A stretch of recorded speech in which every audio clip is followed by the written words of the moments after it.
વંદે માતરમ વિદ્યાર્થી મિત્રો, ફરી પાછા આપણા ઈ લર્નિંગ ક્લાસની અંદર આપણા બધા વિદ્યાર્થી મિત્રોનું ખૂબ ખૂબ ખૂબ સ્વાગત છે. સો આપણે ચેપ્ટર નંબર 2 દ્રાવણો ભણતા હતા. દ્રાવણોની અંદર આપણે જોઈ ગયા હેનરીનો નિયમ જોઈ ગયા, દાખલા જોઈ ગયા એના, બરાબર. એ બધાને આપણે ચર્ચા કરી લીધી, બરાબર. તમને કોઈ એમાં કોઈ પ્રોબ્લેમ હોય આતે હોય તો ફોન કરી શકો છો, બરાબર. તો મિત્રો આપણે આગળ વધીએ. તો હવે આપણે નેક્સ્ટ આપણે ટોપિક ભણવાના છે રાઉલ્ટનો નિયમ. રાઉલ્ટનો નિયમ ભણતા પહેલાં આપણે એક વસ્તુ બીજી એક વાત કરી લઈએ કે દ્રાવણોની અંદર આપણે માની લો કે આપણો દ્રાવક અને દ્રાવ્ય બે વસ્તુ હોય, બરાબર. અને જો આ બે જ વસ્તુ હોય તો એને દ્વિઅંગી દ્રાવણ કહેવાય. બે અંગવાળું દ્વિઅંગી એટલે અહીંયા ફક્ત દ્રાવ્ય, એક જ દ્રાવ્ય અને એક જ દ્રાવક એમ બે જ વસ્તુ હોય તો એને દ્વિઅંગી દ્રાવ્ય કહેવાય, બરાબર. દ્વિઅંગી દ્રાવણ કહેવાય. આવા દ્વિઅંગી દ્રાવણના આપણે બે પ્રકાર પાડીશું કે જેની અંદર દ્રાવક પ્રવાહી હોય એવા દ્રાવણોના આપણા બે પ્રકાર, દ્વિઅંગી દ્રાવણના બે પ્રકાર છે. પહેલો પ્રકાર, માની લો કે આપણું દ્રાવક જે છે પ્રવાહી છે અને એની અંદર આપણો દ્રાવ્ય છે ઘન નાખીએ, પ્રકાર નંબર 1. પ્રકાર નંબર 2, બંને પ્રવાહી છે, દ્રાવ્ય પ્રવાહી છે અને દ્રાવકે પ્રવાહી છે. આ પ્રકાર નંબર 2. હવે આ બંનેના આપણે બાષ્પ દબાણની ચર્ચા કરવી હોય, બરાબર, તો સ્વાભાવિક છે કે જ્યારે પ્રવાહી હશે એટલે કે બંને પ્રવાહી હશે તો બંનેનું બાષ્પ દબાણ હોય, અને જ્યારે જે પ્રવાહીમાં ઘન નાખવામાં આવશે ત્યારે ફક્ત અને ફક્ત અહીંયા પ્રવાહીનું જ બાષ્પ દબાણને ધ્યાનમાં લેવાનું હોય. તો આવા બે પ્રકારમાં આપણે આગળ વધવાનું છે. એમાંનો પહેલો એક પ્રકાર ભણીએ છીએ અને એ છે આપણું પ્રવાહી દ્રાવણના બાષ્પ દબાણ, બરાબર છે મિત્રો. એટલે કે શું કહેવા માંગે, અહીંયા દ્રાવ્ય પ્રવાહી અને અહીંયા દ્રાવકી પ્રવાહી, બરાબર. તો એની માટે આપણે રાઉલ્ટનો નિયમ જોઈએ. આપણે બંને વસ્તુ યાદ રાખજો, બંને પ્રવાહી છે એટલે બંનેમાંથી બાષ્પ બની શકે છે. બંને આપણે સિમ્પલ ભાષામાં આપણે બોલો તો બંને ઉડી શકે છે એમાંથી, બરાબર. જો તમે ઘન દ્રાવ્ય કરશો તો ખાલી દ્રાવક જ ઉડી શકે, જે દ્રાવ્ય છે ઘન હોવાને લીધે એ ઉડે નહીં, બરાબર. આપણે આપણી ભાષામાં વાત કરીએ તો મિત્રો આપણે આને અંદર આપણે આગળ વધીએ તો અહીંયા તમે જોઈ શકો છો કે બંને અહીંયા પ્રવાહી દ્રાવણના બાષ્પ દબાણ એટલે કે આપણો રાઉલ્ટનો નિયમ. માની લો કે આ ઘટકોને આપણે 1 નંબર અને 2 નંબર એવા બે નંબર આપીએ, ઘટક 1 અને ઘટક 2. હવે આ ઘટક 1 છે એનું આંશિક દબાણ આપણે કહીએ P1, બરાબર. ઘટક 1 નું આંશિક દબાણ શું છે? P1. અને ઘટક 2 નું આંશિક દબાણ છે P2. ઘટક 1 નો મોલ અંશ છે x1 અને ઘટક 2 નો મોલ અંશ છે x2, બરાબર. પેલા અહીંયા આપણે ઘટક 1 અને ઘટક 2 ના આંશિક બાષ્પ દબાણના આપણે અને મોલ અંશ એ બંનેના ચિહ્નો આપણે કહી દીધા કે ભાઈ એને કઈ રીતે લાગુ પડે. હવે એક સાયન્ટિસ્ટ થઈ ગયા, ફ્રેન્ચ રસાયણશાસ્ત્રી નામના, બરાબર, એક સાયન્ટિસ્ટ હતા, રાઉલ્ટ નામના સાયન્ટિસ્ટ છે. એણે આ જે વસ્તુ છે, જે આંશિક દબાણ છે એ અને મોલ અંશ વચ્ચેનો સંબંધ દર્શાવતો એક નિયમ રજૂ કર્યો. આ નિયમને રાઉલ્ટના નિયમની નામથી ઓળખવામાં આવે છે. શું કહેવા માંગે છે કે ફ્રેન્ચ રસાયણશાસ્ત્રી ફ્રેન્કોઇસ માર્ટે રાઉલ્ટ તેમની વચ્ચે જથ્થાત્મક સંબંધ દર્શાવ્યો. શું દર્શાવ્યો? જથ્થાત્મક સંબંધ. કોની વચ્ચે? આંશિક દબાણ અને મોલ અંશની વચ્ચે, બરાબર. એની વચ્ચેનો સંબંધ દર્શાવ્યો. આ સંબંધને રાઉલ્ટનો નિયમ કહે છે. શું કહેવાય? રાઉલ્ટનો નિયમ, બરાબર. વિદ્યાર્થી મિત્રો, આ નિયમ શું છે એ નિયમને એકવાર વાત કરીએ. દ્રાવણના દરેક ઘટકનું આંશિક બાષ્પ દબાણ, દ્રાવણના દરેક ઘટક જે હોય એનું આંશિક બાષ્પ દબાણ દ્રાવણમાં રહેલા તેના મોલ અંશને, શું છે? તેના મોલ અંશને સમપ્રમાણમાં હોય છે. કયા પ્રમાણમાં હોય મિત્રો? સમપ્રમાણમાં હોય. એટલે કે અહીંયા જેટલા એનો આંશિક બાષ્પ દબાણ જેને આપણે P નામથી ઓળખીશું તે એના મોલ અંશ એટલે કે x ના કયા પ્રમાણમાં હોય? સમપ્રમાણમાં. દરેક તમે બે વસ્તુ લીધી, પ્રવાહી દ્રાવ્ય પ્રવાહી દ્રાવક લીધો, બેને મિક્સ કર્યો. હવે અહીંયા બંનેને આપણે નામ આપી દઈએ, એકનું નામ 1 અને એકનું નામ 2. તો 1 જે ખરો એનું આંશિક દબાણ હશે, એટલે કે જે આપણો P1 કહેવાય, એ 1નું જ મોલ અંશ છે, એટલે કે x1 કહેવાય. એના કયા પ્રમાણમાં કીધું રાઉલ્ટે? સમપ્રમાણમાં. લખવું હોય તો કઈ રીતે લખી શકાય?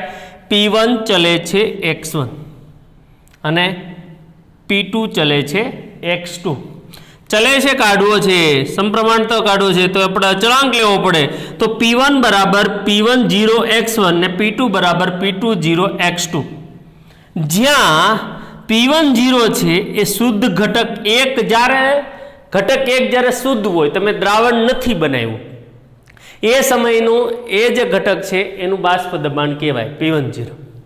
P20 તો કે P20 જ્યારે શુદ્ધ ઘટક 2 જ્યારે શુદ્ધ હોય ત્યારે જે એનું આંશિક દબાણ છે, એનું બાષ્પ દબાણ છે, તેને આપણે P20 કહેવાય. બરાબર? એ બંને આપણે મૂકી દીધા. P1 બરાબર P10 x1, P2 બરાબર P20 x2. ઓકે મિત્રો, હવે આપણે 11મા ધોરણમાં ડાલ્ટનને યાદ કરીએ. ડાલ્ટન શું કહેતા હતા કે તમે એક પાત્રમાં બહુ બધા ઘટકો લઈ લો અને પાત્રને પેક કરી દો, તો એ જે પાત્ર ખરું એ પાત્રનું કુલ દબાણ, એમાં જેટલા ઘટકો છે એ ઘટકોના આંશિક દબાણના સરવાળા જેટલું થાય છે. સમજ પડી તમને? તમે એક પાત્રમાં જેટલા ઘટકો લ્યો એમાં રહેલા દરેક ઘટકનું આંશિક દબાણનો સરવાળો એ પાત્રનું કુલ દબાણ બરાબર હોય છે.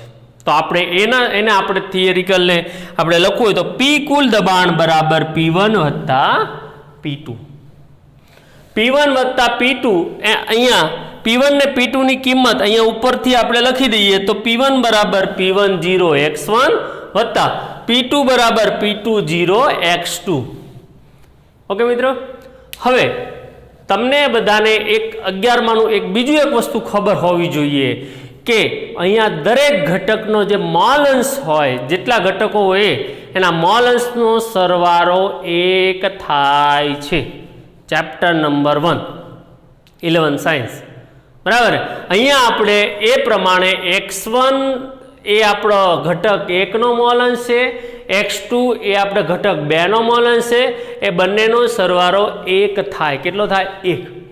તો એ હિસાબે માની લો કે x1 જે છે આને કરતા બનાવો તો શું થાય? અહીંયા તો કે x1 બરાબર 1 માઇનસ x2 આવું થાય કે નહીં? તો એ આપણે અહીંયા લખ્યું. બરાબર? x2 બાકીનું પદ બેઠું. હવે આપણે કૌંસ છોડીએ તો P10 minus P10 x2 plus P20 x2 થાય. હવે મિત્રો આપણે આને આ બે જે છે પદ, એ બંને પદમાંથી x2 ને સામાન્ય કાઢો તો P20 માઇનસ P10 લખી શકાય. અને આ સૂત્ર આપણું કુલ દબાણ માટે, દાખલા માટે પણ ખૂબ અગત્યનું સૂત્ર થાય. બરાબર? ઓકે, ખ્યાલ આવ્યો તમને આમાં? હવે મિત્રો આમાં ઘણાને એવો પ્રશ્ન થાય, સાહેબ x2 ને કરતા બનાવીએ તો અહીંયા તમે x1 ને જ કેમ બનાવ્યો? બનાવી શકો. જો તમે અહીંયા x2 ને કરતા બનાવો તો x2 બરાબર 1 માઇનસ x1 થાય. x2 બરાબર 1 માઇનસ x1 થશે. અને તો તમારે કિંમત અહીંયા x2 માં મૂકવી પડશે. અને એ રીતે મૂકશો તો આ પ્રમાણનું સમીકરણ પ્રાપ્ત થશે. બરાબર મિત્રો? અહીંયા કુલ દબાણ, બરાબર, તમે આ સૂત્ર બી વાપરી શકો, આ સૂત્ર બી વાપરી શકો. યાદ રાખવા માટે જુઓ, P10 બરાબર પ્લસ, હવે આ જે છે ઘટક 1નું શુદ્ધ ઘટક 1 જ્યારે શુદ્ધ હોય ત્યારે એનું બાષ્પ દબાણ છે, તો તમારે એને બાજુમાં પ્લસ પછી ઘટક 2ના બાષ્પ દબાણમાંથી બાદ કરવાનું. રાઈટ? અને પછી અહીંયા 2 છે એટલા માટે અહીંયા મોલ અંશ x2 રાખવાનો. ઓકે વિદ્યાર્થી મિત્રો, જો તમારે x1 રાખવો હોય તો અહીંયા P20 લ્યો તો અહીંયા શું લેવાનું? P10 માઇનસ P20, અને અહીંયા મોલ અંશ કોનો રાખવાનો? અહીંયા 1 લીધો તો 1, અહીંયા 2 લીધો તો 2. આ રીતે સૂત્રને યાદ રાખી શકાય છે. ઓકે, હવે આપણે આના ઉપરથી કેટલાક તારણો, આ સમીકરણો અને અહીંયા આપણે એક આલેખ બતાવ્યો છે, એના ઉપરથી કેટલાક તારણો આપણે ભણવાના છે, જોવાના છે. જોઈએ આપણે તારણો. નંબર 1, પહેલું તારણ, દ્રાવણ પરનું કુલ દબાણ, અહીંયા કુલ દબાણ છે તે ગમે તે એક ઘટકના મોલન્સ સાથે સંબંધિત છે. વસ્તુ રાઈટ છે. કુલ દબાણ તમે જુઓ તો કા x2 સાથે સંબંધિત છે ને કા કુલ દબાણ x1 સાથે સંબંધિત છે. કોઈ પણ એક ઘટકના મોલન્સ સાથે સંબંધિત હોય. રાઈટ. તો આ પહેલું વિધાન છે. બીજું વિધાન, દ્રાવણ પરનું કુલ બાષ્પ દબાણ, બરાબર, કુલ જે દબાણ છે તે એ ઘટક 2 ના મોલન્સ સાથે રેખીય રીતે ચલિત થાય છે. આને સમજવા માટે આલેખમાં જવું પડશે. તો આલેખમાં જરાક જોઈએ. તો આલેખની અંદર આલેખ કોનો છે એ પહેલાં સમજી લઈએ જરા, બરાબર. આલેખ આપણે આપેલો છે. અહીંયા નીચે મેં શું લખ્યું છે વાંચો જરા ધ્યાનથી. મોલ અંશ, અહીંયા શું આપેલું છે? બાષ્પ દબાણ. પછી શું છે જુઓ તમે, તો મોલન્સ છે અહીંયા x1 એટલે કે ઘટક 1 હોય એનો મોલન્સ ધારો કે મેં 1 ધાર્યો તો x2 નો 0 થાય. કેવી રીતે? આ કેવી રીતે થાય આ પછી વિચારજો. આ કેવી રીતે થાય? x1 બરાબર 1 લીધો તો x2 બરાબર 0 કેમ લીધો? કેમ કંઈ લીધું નહીં? તો કે સાહેબ એનો જવાબ છે આ. અહીંયા જો તમે 1 લ્યો, બરાબર, તો x2 બરાબર શું થઈ જાય? 1 - 1 = 0. સેમ એવું થોડી વારમાં આપણે આગળ જઈએ તો x1 બરાબર 0 લીધો તો x2 બરાબર આપણે શું લેવું પડે? 1. પછી અહીંયા નજર નાખીએ, આ બાષ્પ દબાણ છે, બરાબર. હવે તમે જો આ જે લીટી છે એ આપણે ઘટક 2 છે અને આ લીટી જે છે એ ઘટક 1 છે, રાઈટ, બરાબર. હવે અહીંયા જ્યારે તમે આ ઘટક 1 ની વાત કરું એ આ અહીંયા જ્યારે આપણે આ x અક્ષને જ્યારે અહીંયા છેદે ત્યારે શું થાય કે અહીંયા P10 થાય. કેમ? કારણ કે ઘટક 2 નો મોલન્સ તો છે જ નહીં, એટલે અહીંયા આવે P10. સેમ ટુ સેમ આ જે ઘટક 2 છે અહીંયા છેદ છે એટલે શું થાય? P20. અને એ બંનેનો કુલ દબાણ અહીંયા લખી શકાય P કુલ દબાણ બરાબર P1 + P2, રાઈટ. અહીંયા આપણે બરાબર એટલે આ જે આપણી આડી લીટી છે તે 1 છે. આ આડી લીટી ઘટક 2 માટે દર્શાવે છે, આ ઘટક 1 માટે દર્શાવે છે, એવું આપણે કહી શકાય. રેડી? આલેખને ધ્યાનથી જુઓ. સમજ્યા પછી આપણે આ વાક્ય લઈ લઈએ. દ્રાવણ પરનું કુલ બાષ્પ દબાણ એટલે આ લીટી જો આ શું થાય છે? ઉપરની તરફ વધે છે. શું કહે છે? ઘટક 2 ના મોલન્સ સાથે રેખીય રીતે ચલિત થાય છે. આ ઘટક 2 શું થાય છે? એ પણ શું થાય છે? વધે છે. તો અહીંયા આ રીતે આપણે કહી શકાય. આ બંને વિધાનો આપણને આલેખ પ્રમાણે સમજ પડશે, રાઈટ? ખ્યાલ આવ્યો તમને? વિધાન નંબર 3 શું કહેવા માંગે છે કે શુદ્ધ ઘટક 1 અને 2 ના બાષ્પ દબાણ પર આધારિત આપણો દ્રાવણનું જે કુલ દબાણ છે, શુદ્ધ ઘટક 1 અને 2 ના જે બાષ્પ દબાણ પર આધારિત આપણા જે દ્રાવણ છે એનું કુલ દબાણ જે ખરું એ ઘટક 1 સાથે, અહીંયા ઘટક 1 ના મોલન્સ સાથે વધે અથવા ઘટે. બરાબર. અહીંયા તમે આલેખમાં જોઈ શકો છો કે કુલ દબાણ વધે ત્યારે ઘટક 1 નો મોલન્સ શું થાય છે? બરાબર. દબાણ વધે ત્યારે મોલન્સ શું થાય છે? એ ઘટે છે, બરાબર. અથવા આપણે શું કહી શકાય? વધારો પણ થઈ જાય, બરાબર. કેમ? કેમ કે વધારે નાખ્યું હોય આપણે ઘટકે તો વધુ પણ થઈ શકે છે. આ રીતે વિદ્યાર્થી મિત્રો આ 3 સમીકરણ પરથી 3 મુદ્દા યાદ રાખીએ. આલેખ આપણે સમજી લીધો. હવે અહીંયા આલેખની અંદર એકવાર જોઈએ. આ રેખાઓ એટલે કઈ? તે કે 1 નંબર અને 2 નંબર એ રેખાઓ x1 અને x2 નું મૂલ્ય એકમ હોય એટલે x1 નું મૂલ્ય એકમ એટલે 1 એમ અને x2 નું મૂલ્ય 1, બરાબર. ત્યારે અનુક્રમે ક્યાંથી પસાર થાય? તો કે P10 અને P20 માંથી પસાર થાય છે. ક્યાંથી પસાર થાય? P10 અને P20 એમાંથી શું થાય છે? પસાર થાય છે, બરાબર ને? છેદે છે. તમે આપણે આ વાક્ય જોઈએ કે P કુલ દબાણ જે છે એ મોલન્સ 2 એટલે ઘટક 2 સાથે x2 નો આલેખ રેખીય છે. એ તમને આ વાક્ય સમજાવ્યું નંબર 2 એ પ્રમાણેનું જ છે, બરાબર છે. અહીંયા પી ટોટલ વર્સિસ P10 જો તમે લ્યો P10 તો આલેખ નિમ્નતમ છે, એટલે કે કુલ દબાણ ઓછું છે, પણ P20 આવશે ત્યારે શું થાય છે? મહત્તમ થાય છે. એના ઉપરથી એવું કહી શકાય કે ઘટક 2 છે એ ઘટક 1 કરતાં વધુ બાષ્પશીલ છે. ઘટક 2 ઘટક 1 કરતાં વધુ બાષ્પશીલ છે. આપણે ધારવું હોય તો ધારી શકાય ઘટક 2 આપણો દ્રાવક હોઈ શકે અને ઘટક 1 આપણો દ્રાવ્ય હોઈ શકે.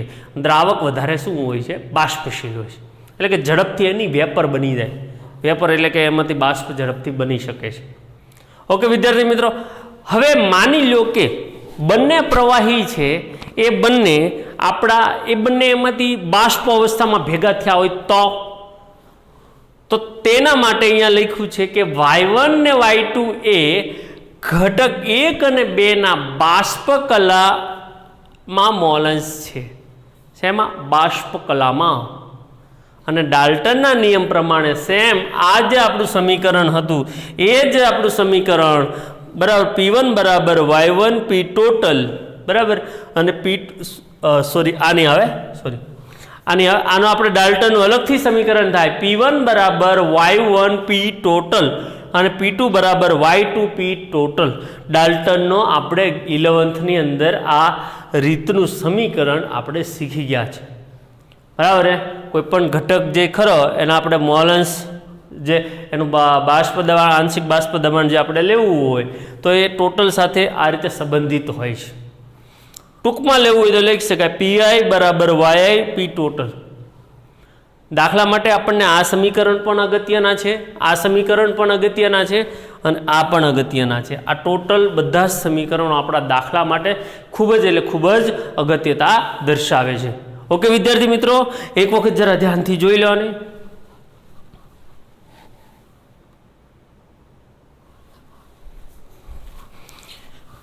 તો મિત્રો આપણે એ જે થિયરી જોઈ ગયા રાહુલ, એ પ્રમાણે હવે આપણે એના ઉપરથી એક કોયડો આપણે ભણવાનો છે. તો આપણા કોયડો એને એકવાર રકમમાં સાથે વાંચીએ તો શું કહે છે કે 298 કેલ્વિન તાપમાને ક્લોરોફોર્મ એટલે કે CHCl3 અને બીજી વસ્તુ આપેલી છે ડાયક્લોરોમિથેન, એ બંનેના બાષ્પ દબાણ અનુક્રમે 200 mm Hg અને 415 mm Hg છે. બંનેના તમને બાષ્પ દબાણ આપેલ દીધેલા છે, બરાબર.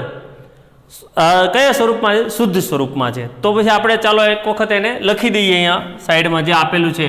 ટેમ્પરેચર જેની આપણે અત્યારે આમ તો કોઈ જરૂર નહીં પડે, 298 કેલ્વિન તાપમાન, P10, બરાબર. P10 એટલે કે અહીંયા આપણે લખી દઈએ CH2Cl2 આપણને આપી દીધેલા છે.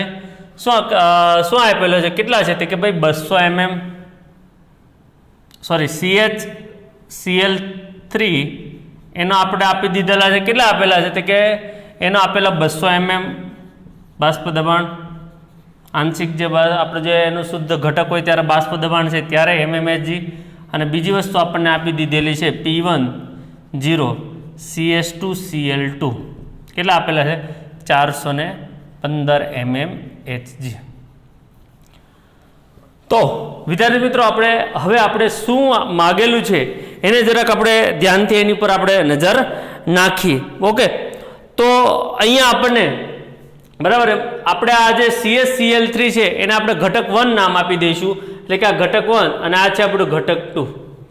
અહીંયા કીધું છે 298 કેલ્વિન તાપમાને 25.5 ગ્રામ CHCl3 40 ગ્રામ CH2Cl2 ને મિક્સ કર્યા. એટલે બંને આપણા આ જે પ્રવાહી જે છે એને મિક્સ કર્યા. હવે જે દ્રાવણ બનાવ્યું છે એ દ્રાવણ ટોટલનું બાષ્પ દબાણ ગણો. તો આપણે રાઉલ્ટનો નિયમ ભણી ગયા, એનો આપણે જરાક એનું સૂત્રને યાદ કરીએ તો કયું સૂત્ર હતું? તો કે એના સૂત્ર હું અહીંયા લખું છું. તો કે ભાઈ સૂત્ર એક હતા આપણે P1 બરાબર ઇઝિકલ ટુ P1 ચલે છે x1 ઇઝિકલ ટુ P1 બરાબર P10 x1 અને સેમ આવી રીતે P2 બરાબર P20 x2 અને એક સૂત્ર હતું P કુલ દબાણ, અહીંયા લખીએ P કુલ દબાણ ઇઝિકલ two P10 plus P20 minus P10, બરાબર. અને અહીંયા આપણે હતું 2 હોય તો અહીંયા શું લખવું પડે? x2. શું લખવું પડે? x2. વિદ્યાર્થી મિત્રો, P10 આપણી પાસે અહીંયા આપેલું જ છે, P20 એ આપેલું છે, ખાલી નથી તો શું નથી? તે કે સાહેબ x2 નથી, મોલ અંશ નથી. મોલ અંશ શોધવા માટે તમને ખબર છે ઘટકના મોલના છેદમાં કુલ મોલ જોઈએ.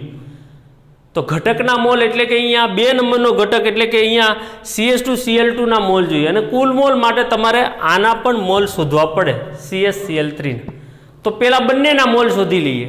બંનેના મોલ શોધવા માટે અહીંયા તમને શું આપેલું છે? તે કે ભાઈ અહીંયા આના વજન આપેલા છે, બરાબર. તો જોઈએ આપણે CHCl3 ના મોલ, CHCl3 ના મોલ બરાબર વજનના છેદમાં, વજન કેટલું છે? 25.5 ગ્રામ. અને CHCl3 ક્લોરોફોર્મ જે છે એના આપણે એનું જે આણ્વીય દર ગણવું હોય તો કાર્બનનું આપણે ગણી શકાય 12, હાઇડ્રોજનનું 1 અને Cl નું 35.5 અને ગુણ્યા 3 કરીએ એટલે કેટલું થાય? 119.5 થાય. કેટલું થાય? 119.5. અને એના આપણે મોલ કરવો હોય તો થાય 0.213 મોલ. સેમ આવી રીતે આપણે CH2Cl2 ના મોલ લખવા હોય તો વજનના છેદમાં આણ્વીય દર, વજન કેટલો આપ્યો છે? તો કે 40 ગ્રામ. 40 ના છેદમાં આનો પણ આપણે આણ્વીય દર શોધવું હોય તો આરામથી શોધી શકાય, બરાબર. CH2Cl2 નો આણ્વીય દર કેટલું થાય? 85. કેટલું થશે? 85, બરાબર. એટલે આપણે આને કરવા હોય, બરાબર, 40 ના છેદમાં 85 તો એને આપણે જોઈએ તો કેટલું થાય? 0.47 મોલ. ટોટલ સરવાળો મારીએ 7 ને 3 10, 0 વધી પડી 1, 4 ને 1 5 ને 1 6 અને અહીંયા બરાબર 4 ને 2 સોરી આ 0 આવશે એટલે અહીંયા 3, 7 ને 1 8, 4 ને 2 6 અને 0 નો 0. તો આ રીતે મિત્રો 0 કુલ આપણા થશે 0.683. શું થાય? કુલ મોલ.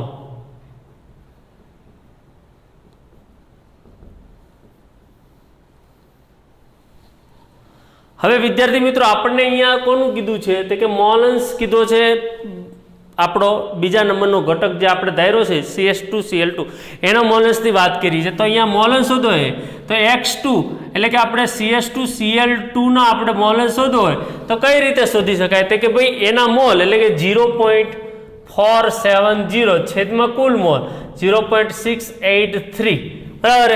એ પ્રમાણે આપણે એનો મોલ અંશ થાય 0.688. કદાચ આપણે ક્લોરોફોર્મના બી મોલ અંશ શોધી હોય તો શોધી શકાય આરામથી. તો કે 0.213 ના છેદમાં 0.683 ઇઝિકલ ટુ આનો થાય 0.312. અથવા તો મોલ અંશ ન શોધવું હોય તો એકમાંથી બાદ કરો તો બી મળી જાય.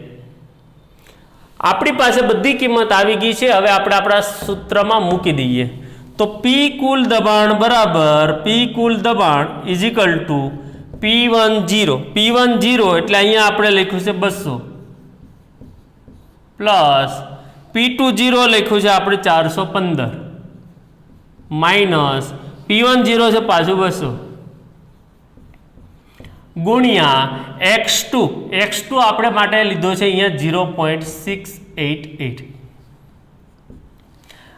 વિદ્યાર્થી મિત્રો તમે આનું સાદુરૂપ આપશો એટલે સાદુરૂપ આપતા આપણને અહીંયા જવાબ મળશે 30347.9 બરાબર mmHg.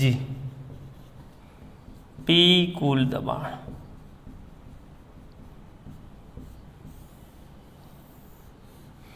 ચાલો એક વસ્તુનો આપણે જવાબ મળી ગયો. હવે અહીંયા લઈએ નંબર સેકન્ડમાં શું કીધું છે? બાષ્પ દબાણમાં દરેક ઘટકનો મોલ અંશ શોધો. તો તમને થિયરીની અંદર લાસ્ટમાં આપણે સૂત્ર કર્યું હતું કે સૂત્ર હતું PI બરાબર YI ઇન્ટુ P કુલ દબાણ.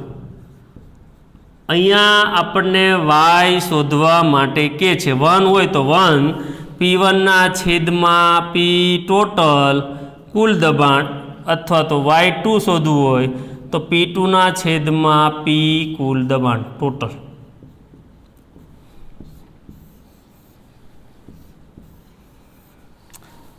વિદ્યાર્થી મિત્રો, Y1 ને Y2 આપણને આરામથી મળશે, બરાબર. P ટોટલ આપણી પાસે કુલ દબાણ અહીંયા શોધી લીધું છે, પણ આપણી પાસે જે નથી એ શું નથી તો કે P1 ને P2 નથી, આંશિક દબાણ નથી. આ જે છે એ તો શુદ્ધ સ્વરૂપમાં હોય ત્યારે એના બાષ્પ દબાણ આપ્યા છે. અહીંયા તો આના ઘટક જ્યારે મિક્સ થઈ ગયો છે ત્યારે એના આંશિક દબાણ શોધવાના. તો કઈ રીતે મળશે તો કે આ સૂત્ર દ્વારા મળે કે નહીં મળે.